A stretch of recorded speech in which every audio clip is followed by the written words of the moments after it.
Okay, so welcome back to the second of the videos, and now we're going to be looking at, this is all part of the maintenance of the cutting head. And if I point here, we have it's not a nipple. Most greasing points would generally be a grease nipple, but on the strimmer head we've basically got a locking nut that goes into an aperture on the gear housing, and basically now we're going to just unscrew that. So okay, David, thank you. So we'll unscrew that so that we can gain access, because this is a greasing point for the gear. The cutting head has a gear head, and if you don't maintain that regularly with, and if I just zoom in on that, you can actually see that hole there, and we need to get some grease into there. So we've got two ways of doing that. We're going to use this grease. It's just a generalized grease, and we've got two ways. Could you just show me the grease gun, please, David?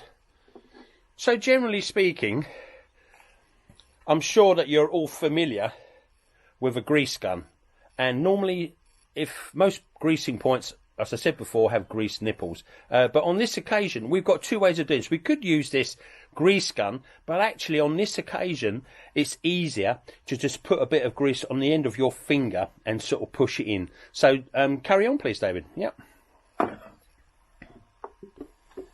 So we've got some grease, and David's just put some on his finger, and then what we're going to do is just push that grease into the aperture and just pack it in.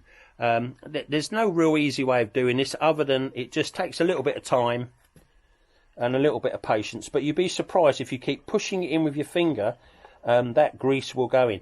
Because it's a gear head, the engine, it powers the drive shaft, which comes down the main shaft of the strimmer to the gear head, which spins the head, and so that gets quite hot, and so that's why it needs to have sort of a form of lubrication. And of course, on this occasion it's grease, and it's the correct grease. Again, check your operator's manual for all the things that you need for the maintenance. It will give you the specification for the grease that you should be using. So you can actually see that David's actually sort of really pushing it in there, and obviously once you get to a point where you can't push any more in there, and obviously you know that you've packed it in with grease, and it's good to go. Of course, any certain, once it starts to sort of push back on your finger, you know, you sort of pretty much know it's full up. But we've just packed quite a bit in there. Any surplus can go back into the pot, and David's just going to wipe his fingers down, and we now need to sort of relocate.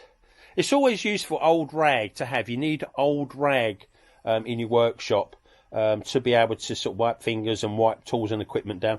David's just going to reinsert the plug, and David did actually just wipe that down. He made sure that the thread was clean and that there wasn't any debris, so that when he screws it back into the housing, it will go in nice and straight and it won't cause a problem. So we're just reinserting that now, and then we'll just clean up any surplus that's squeezed out. Sometimes as you turn that screw thread back in, it might push out some of the surplus grease. So we've just wiped that all clean, and we just need to tighten that now. Again, so, you know, it's sort of a bit more than finger tight. There is a spanner that you can use for this, but I actually prefer to use a pair of gas pliers. It gets a little bit tight, and the thread sometimes breaks out on the top of the nut. Okay, so David's now going to just finish cleaning up any debris around that head, so it keeps it nice and clean, so it's free to spin, you know. And then pretty much we've covered the maintenance of this strimmer for this part. Okay.